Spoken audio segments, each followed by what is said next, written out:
Good morning, Bianca. How are you doing? I'm good. How are you? Absolutely fantastic. And here we go. The one thing I've always loved about professional wrestling is that it affects the before, the middle, and the end. In other words, we talk about it before, we talk during the matches, and we talk a long time after the matches. That's what I love about pro wrestling. I love it. I love it. That's a great way to look at it because that's definitely true. How do you prepare for what's about to happen? Because I mean, this is big. This is global. We're going to be tuning in to watch you. It's hard to prepare for a War Games match. I mean, we traditionally are in one ring. Now you have two rings, and it's inside of a cage along with weapons of kendo sticks and ladders and chairs and who knows what else someone's going to bring out. It's really hard to prepare for this type of match. For our team, our strategy is just to use each other. I'm going to have four amazing members right now. We know three of them, which is me and Yim, Asuka, and Alexa. And we'll be going up against Damage Control, Rhea Ripley, and Nikki Cross. So, we are going to have an answer to every single thing that they throw at us. But, I always live by the motto, I stay ready so I don't have to get ready. So it's going to rely on all my ESTs. It's going to be unpredictable. It's going to be wild. It's going to be crazy. But I can't wait for the 10 of us to showcase still.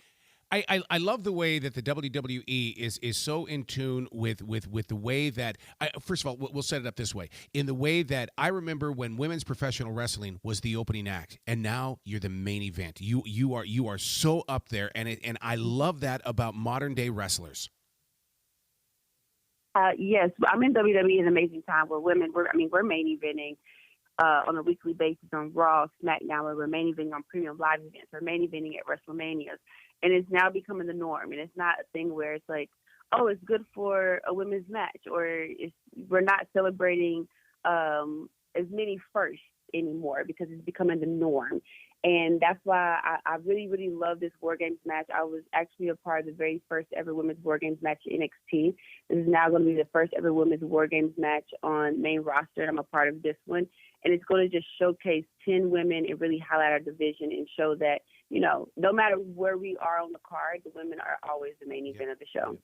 We both have one thing in common, and that is we both have long hair. But in Taekwondo, when I was in those matches, even reaching for third degree, people would always reach behind me and pull my hair. You've turned your hair into a weapon. Mm-hmm. Yeah, when I first started wearing the braid, my husband was like, wear the braid because if nobody remembers you, if somebody sees you for the first time, they don't remember your name, they're always going to say, oh, that's the girl with the braid. Makes you stand out. But then every time I got in the ring, the first thing, like you said, first thing people want to do is grab your hair. Yep. So I was like, I got to figure out how to use it to my advantage and not my disadvantage. So my number one rule that everyone knows is do not touch my hair. And if you do, you're going to get a haircut, which is what I do. So I think I've taught everybody a lesson in the division. So now, one of the things that the professional wrestlers have brought to the world is the fact that everybody is down to earth, real. You're one of us who happens to just get the opportunity to be in that ring. For us to have the conversations about you, in other words, being in that moment where you're in that ring and you're feeling the energy of the arena. Do you also feel it from the television screens? Because there's millions of people tuning in. Definitely. Our job is to put smiles on fans' faces. But, for me, I feel like I learned so much during the pandemic era when we didn't have a live audience, which we feed off of our live audience so much, but we had to really rely on our fans through a TV screen, and we had to connect with them through a TV screen. We had to draw them in. So a big part of our job is not just, specifically for me, my goal is not just have people watch me do amazing feats of strength or, watch me do 450s or hair whips or KODs. My main goal is to make people feel something, to have a genuine connection with people. And I think that's what draws people in. I think that's the amazing thing about WWE is that it makes you feel something.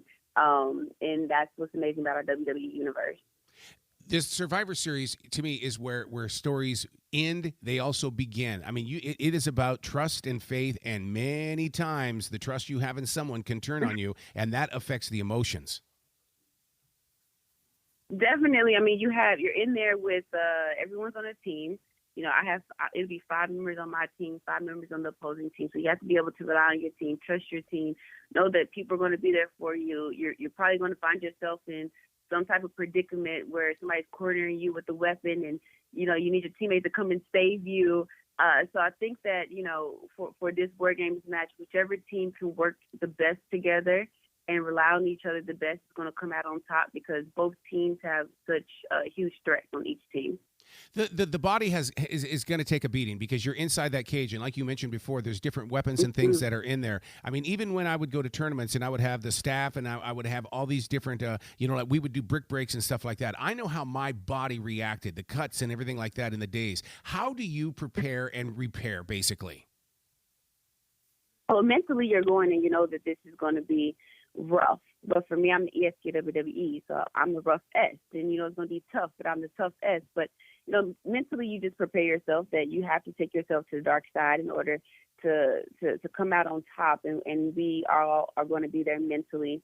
In being in WWE, we're always hurting. At the end of the day, it's a grind, it's a sacrifice. But that's a part of it. So if you want to be successful in this, you have to kind of get comfortable being uncomfortable. And that's what, you have to go by when you're in a War Games match. So do you do like I do then in the way of pain management? It's not that I'm in pain. I keep comparing myself to the way that it used to be. And that's where I have to control my pain management is the fact, don't think about where you were. Think about where you are. Definitely. You have to think about where you are. My goal is to always okay, you're always going to be hurting, but the goal is to not be injured. Right. We're always hurting, just not injured. And in the end, you look back and your body is hurting and tired and bruised, and you have cuts and scrapes. But when you're winning, it's all worth it. Yeah. Let's give some love to Culture Connection. What's going on there, and how can people find out more about it? Yeah, me and my husband, we came up with the Culture Connection just to really just have people figure out how to become connected, to share information, to share knowledge, to share education. There's so much education out there, but if we come together and we're one and we're united, we're stronger. So we came up with the Culture Connection during, the hard times of we felt like, we want to help out so much. We want to give back to the community. But sometimes we didn't know what to do. But our friends, we just talk to each other. There's so much information out there, and that's where we came up with the Culture Connection. Well, see, that's the communication that we all need. We've got to get our thumbs off those smartphones, and we have to start using the lips on our face. Definitely. I agree. I definitely agree. And you're so actively involved with the Special Olympics. God love you. God love you for your love. My brother was in Special Olympics, and it was because of people like yourself that he had his dreams come true. Yeah. Special Olympics, I love being a part of the Special Olympics, especially when we get to go out there and we get to really meet the athletes, interact with the athletes, and they always say that we inspire them, but they are so inspiring just to see them go after their dreams and live to their full potential and just being a part. It was in Orlando. We got to actually go and be a part of it and watch some of the powerlifting and watch some of the other events. And it's just so inspiring. And anytime, it's one thing for our fans to see us as heroes in the ring, but it's just important to try to be a hero outside the ring, get involved in your community, and get involved with things like the Special Olympics. But they're just so inspiring. Oh, I love where your heart is. I really do. Bianca, you've got to come back to this show anytime in the future. The door is always, always going to be open for you. Thank you so much. Thank you. I really appreciate that. Well, you be brilliant today, okay? I will. You too. Be great today.